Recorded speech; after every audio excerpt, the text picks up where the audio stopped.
Good day, dear audience. And my topic is storytelling.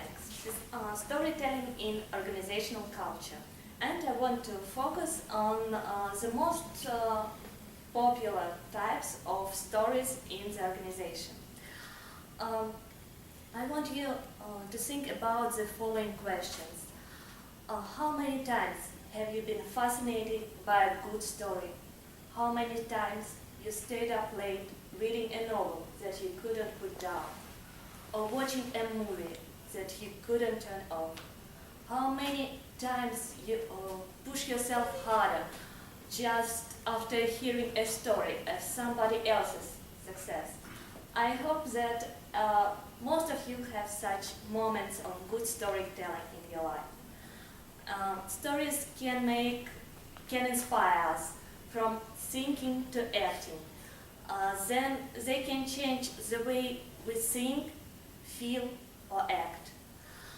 And they sometimes manage people better than some ordinary administrative measures. That's why they are widely used in the organization. The main type of story is story about founders of organization or about a birth of the product. And I want to tell you such story.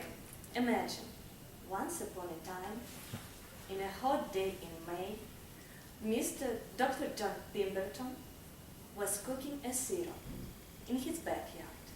A syrup that will give strength, energy, and relief from headache.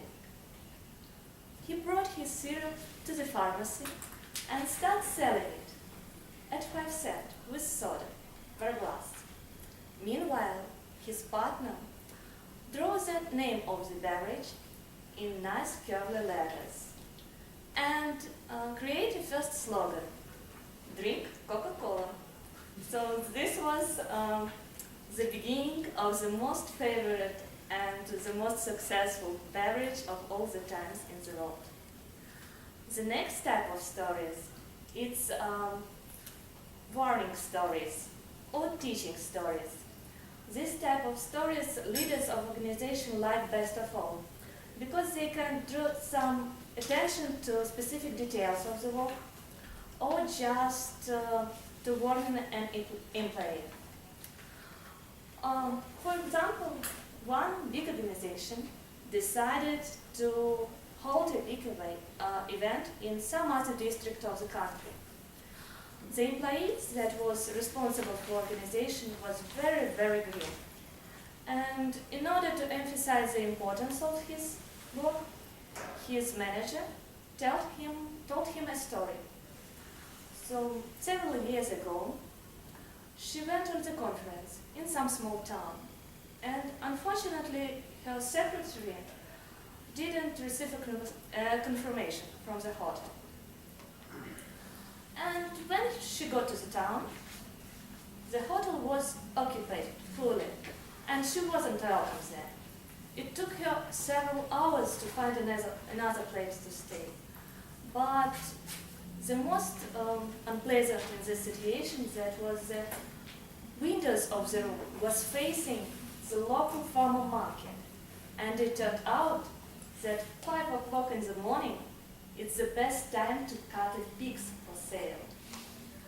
Of course, it wasn't the best experience of her life, but this emotional story impressed employee more than any other direct instructions, and he made no mistakes. And the least type of story I'm going to tell you, it's stories about feet.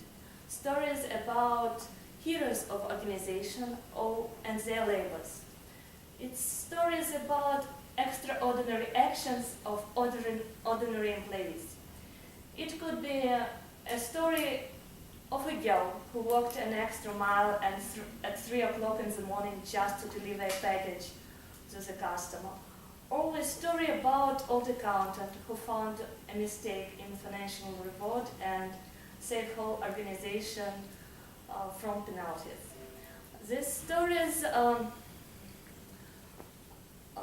explain to employees what organizations are waiting from them. they build standards of behavior in the organization. So stories very powerful tool in managing in managing people, especially when they are told well. Of course, it's not universal tool, but in some cases they worked very good. So